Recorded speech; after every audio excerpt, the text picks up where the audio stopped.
Welcome back to my journey series, everyone. My name is Charlie. I am sharing the journey that I went on in 2025, Quantum Leap, and my catalyst being sales. Previously on my journey series, I had talked with my man and we decided he needed to get a paying position.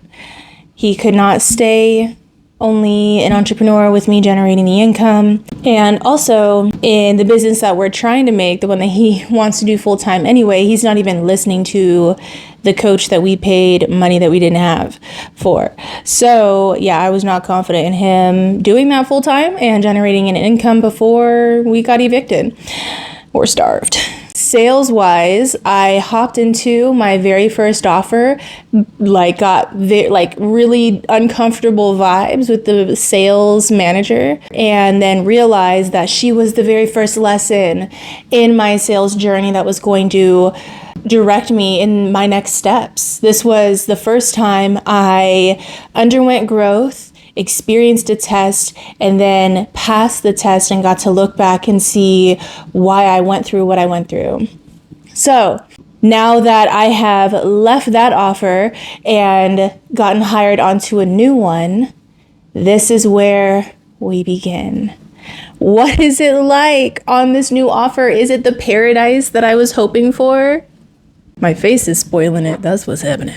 I get into the doors of this new offer, metaphorically speaking, and I needed to check the address to see if I was in the right room, but I was very much in the right room. And what I mean is, I went from a team of women to a team of men, entrepreneurial men.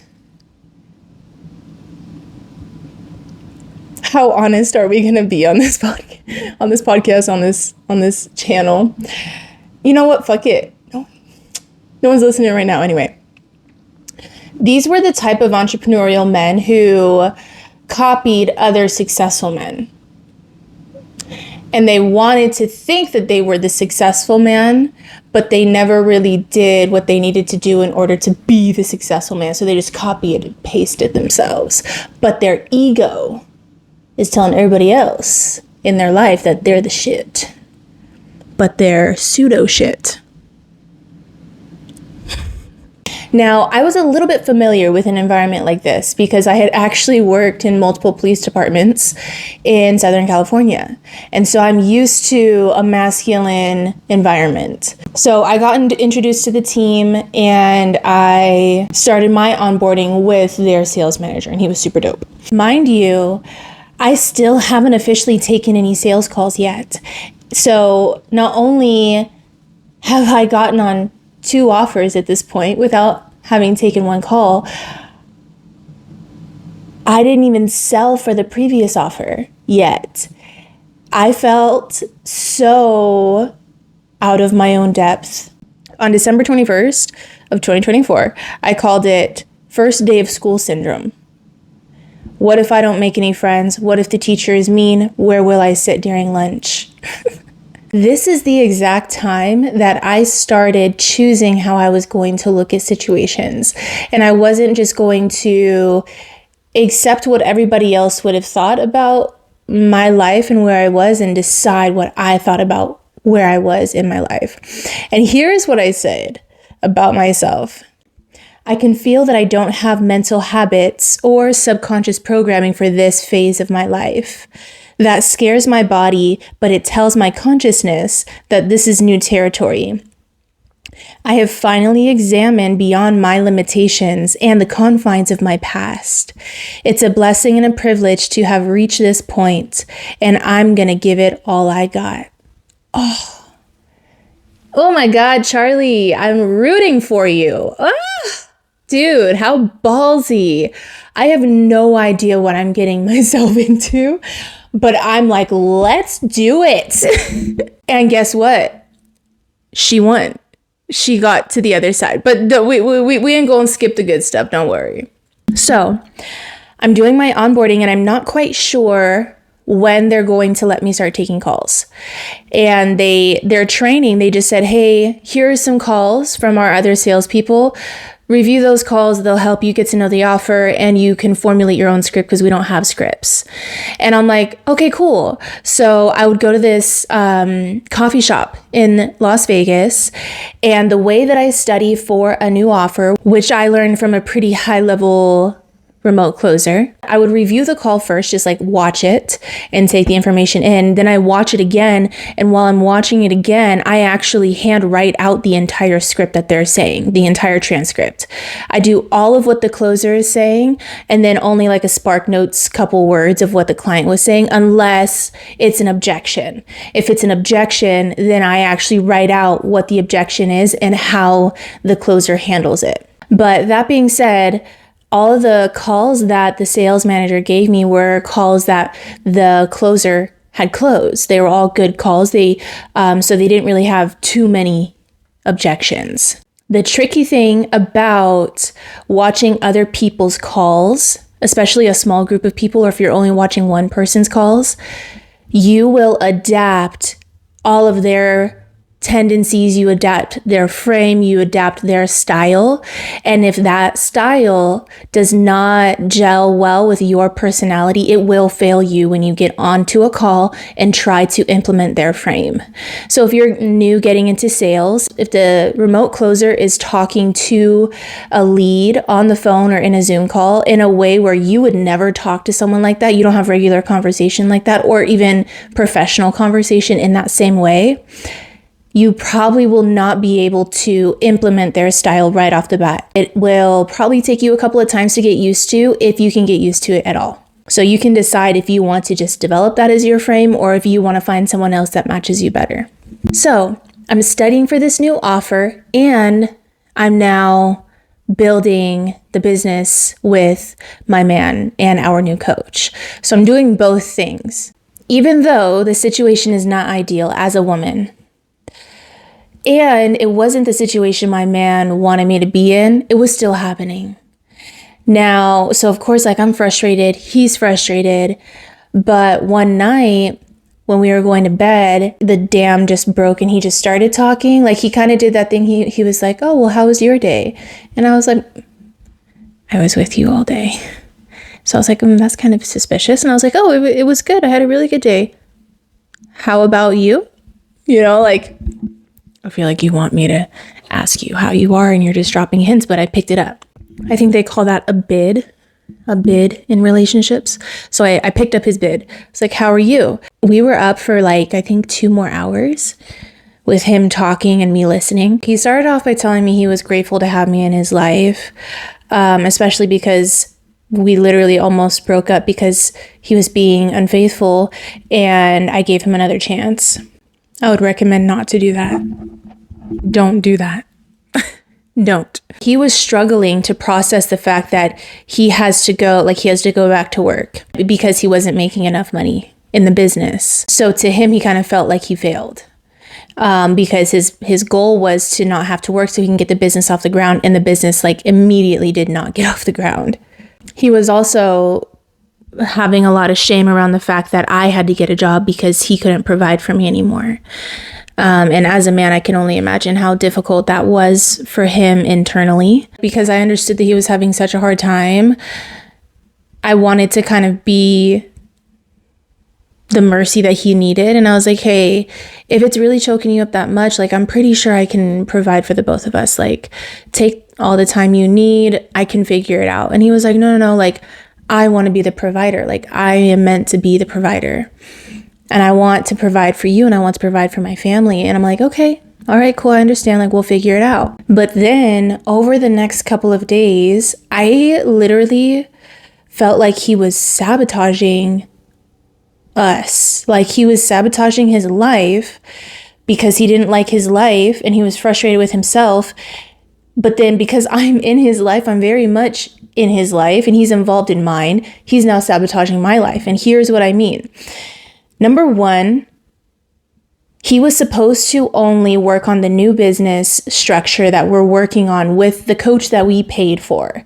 He was supposed to let go of the old model and only focus on this new business with this coach. He had shook my hand on that over pho. And I find out he's still doing both of them. He never let this other one go. So not only is he half-assing the effort that he is putting out, he's not even putting out a lot of effort that is moving forward. It's like stagnant effort where you're running around really, really, really hard in a tight circle, not actually going anywhere. Because he was struggling mentally. He couldn't make choices. He couldn't commit to anything. And then, even in the new business that we're trying to get off the ground together, he is still questioning every single thing that our coach is saying. Even though this man has made millions doing the exact same thing that we want to do. Here's what happens to somebody who has struggled with analysis paralysis for so long that their ego has made it a part of their identity. My man had this idea in his mind that since he had done so much research and looking around at other people's businesses, then he knows the best course of action. So he has convinced himself that since he has studied so much, he knows what's best. But he hasn't actually taken action.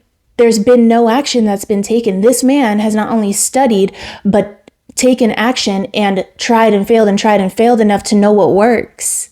You don't know what works until you try it. Your research means nothing until it's actually implemented.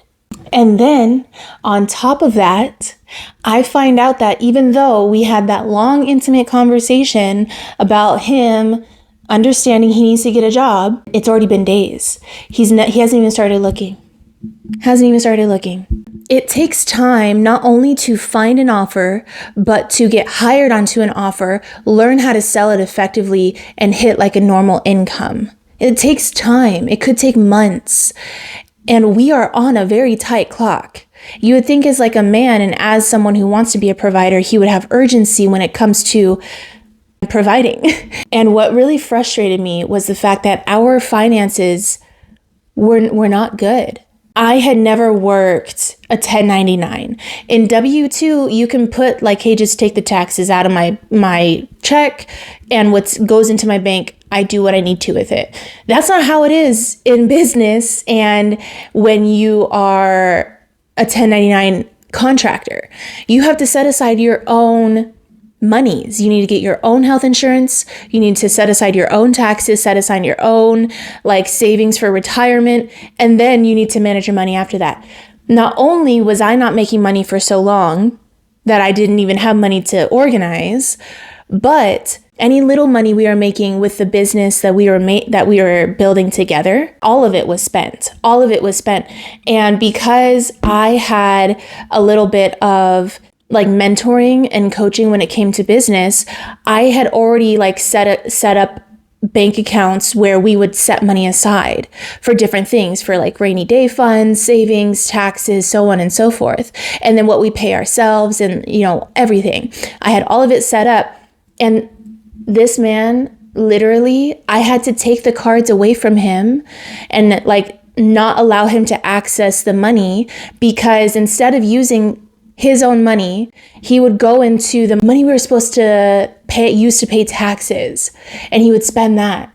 And so I had to take the card away. I'm like, that money doesn't exist. It doesn't exist. So the other thing that set me over the edge in this moment, I found out he took the debit card out of my wallet to go and use it for like groceries or something like that. And when I confronted him about it, because I got the notification for the withdrawal of the funds from the account for taxes, he'd said, I quote, he doesn't like using his debit card because he doesn't want to see the money go down.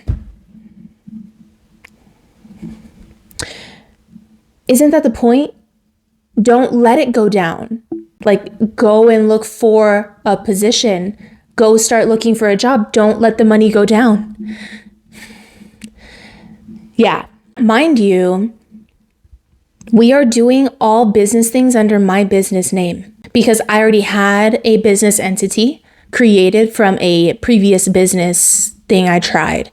So I was responsible for all of those taxes, all of that tax money that he was spending. And I had told him that, and he was like, don't worry about it. we're going to make so much more money between now and then, it won't even be a thing.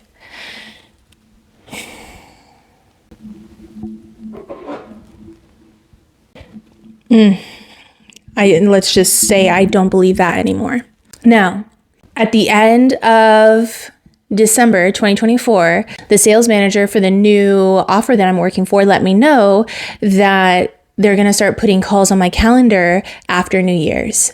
I was really hoping to blow it out of the water because I'm like, I've been taking this super seriously. I'm studying the calls that they've given me. And honestly, the calls that they were doing look super simple, super straightforward. I'm like, I'm confident enough to be able to sell the way that they sell. They had no women on their team, and I was hell-bent on being the best closer there. That is where this chapter is going to end now. Next time, we are going to learn the reality of these calls when I actually get on them, and the fact that it did not dawn on me that I was only seeing calls that were being closed. I never saw a call that was, the person didn't buy, or the person was more argumentative, or the person was a type A CEO who did not care about anybody in the world. Like, nobody. He cared about no one. He was so mean. And my friends are finally being honest about how they feel about my relationship. So yeah, definitely had that long conversation. I might see an end to my relationship because of that. We will see though.